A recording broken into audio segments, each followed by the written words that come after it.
U എയിൽ visit വിസയ്ക്ക് apply ചെയ്യുമ്പോൾ ഇപ്പോഴും ഒരുപാട് പേർക്ക് റിജക്ഷൻ വരുന്നുണ്ട്. ആ റിജക്ഷൻ്റെ റീസൺ എന്ന് പറയുന്നത് കൃത്യമായിട്ട് വാലിഡിറ്റി ഉള്ള ടിക്കറ്റോ അല്ലെങ്കിൽ വാലിഡ് ആയിട്ടുള്ള ഹോട്ടൽ ബുക്കിങ്ങോ പ്രോപ്പറായിട്ട് അപ്ലോഡ് ചെയ്യാത്തവർക്കായിരിക്കും. ഇനി നമ്മൾ മനസ്സിലാക്കേണ്ടത് ഈ റെസ്ട്രിക്ഷൻസ് കൊണ്ടുവന്നേക്കുന്നതിൻ്റെ റീസൺ എന്താണെന്ന് മനസ്സിലാക്കണം. ഒരുപാട് പേർ വിസിറ്റ് വിസയിൽ യു എയിൽ എത്തിയതിനു ശേഷം അവർ തിരിച്ച് മടങ്ങാറില്ല. ഇപ്പോൾ യു എയിൽ പൊതുമാപ്പ് ഉള്ള സമയമാണ്.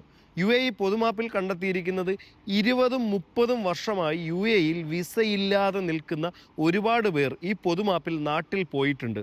അപ്പോൾ പൊതുമാപ്പ് വെച്ചപ്പോഴാണ് യു എ ഇക്ക് മനസ്സിലായിട്ടുള്ളത് ഒരുപാട് പേർ ഇങ്ങനെ അനധികൃതമായി ഇവിടെ നിൽക്കുന്നുണ്ട്.